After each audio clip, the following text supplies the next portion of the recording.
Cześć! Ponieważ aktualnie mamy sezon na hortensje, dziś chciałabym poopowiadać o jednej z nich, a mianowicie o hortensji Annabel. Hortensja Annabel należy do grupy hortensji drzewiastych, zwanych też krzewiastymi. Według informacji oficjalnych dorasta do 1–1,5 metra wysokości i od 1,5 do 2 metrów szerokości. Lubi stanowisko słoneczne i płócieniste, ale na słońcu wymaga więcej podlewania. U mnie rośnie w płócieniu i wygląda, że jej to odpowiada. Hortensja Annabel kwitnie pięknymi, białymi kwiatami na pędach jednorocznych. W przeciwieństwie więc do większości hortensji ogrodowych nie musimy martwić się o przemarzanie i brak kwiatów. Roślina ta jest raczej bezproblemowa i dobrze rośnie. Kwiatostany osiągają nawet 35 cm średnicy. Mój tegoroczny rekordzista ma 33 cm.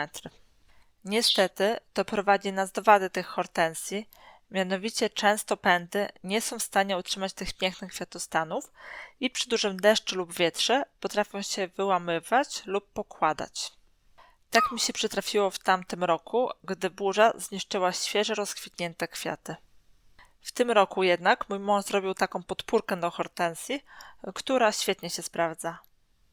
Jest też dostępna w sprzedaży hortensja Strong Annabel, która ma minimalnie mniejsze kwiatostany, ale sztywniejsze pędy, dzięki czemu nie wymaga podpór.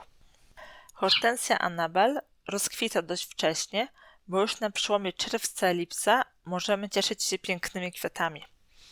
Kwitnie całe lato, a kwiatostany można ususzyć do wazonu lub zostawić na roślinie przez całą zimę, aby zdobiły ogród. Pielęgnacja tej rośliny w moim wykonaniu jest bardzo prosta. Przycinam nisko na wiosnę, nawożę nawozem granulowanym z dużą dawką potasu, a później podlewam w razie braku opadów przez dłuższy czas. Mam tę roślinę już 3. sezon, więc nie podlewam jej codziennie, ale jak już podlewam, to naprawdę obficie. Pilnuję wilgoci zwłaszcza w czasie, kiedy na roślinie są pąki. Mam nadzieję, że w przyszłym roku zakwitnie równie pięknie. Małym minusem tej rośliny jest to, że ślimaki lubią jej liście. W efekcie nie wyglądają one zbyt dekoracyjnie. Jednak muszę dodać, że u mnie ślimaki są wyjątkowo żarłoczne, dobierają się nawet do hortensji ogrodowej, której w teorii nie powinny jeść. Na koniec chciałabym pokazać, jak ta roślina zachowuje się w przypadku ziemi piaszczystej, na której pielęgnacja jest trudniejsza, wymaga znacznie więcej podlewania i nawożenia.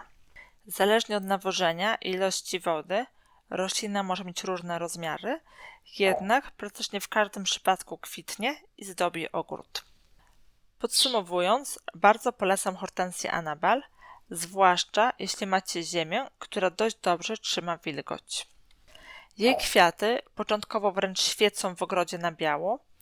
Wraz z nadejściem sierpnia u mnie stała się bardziej limonkowa, ale wciąż wygląda pięknie i cieszy.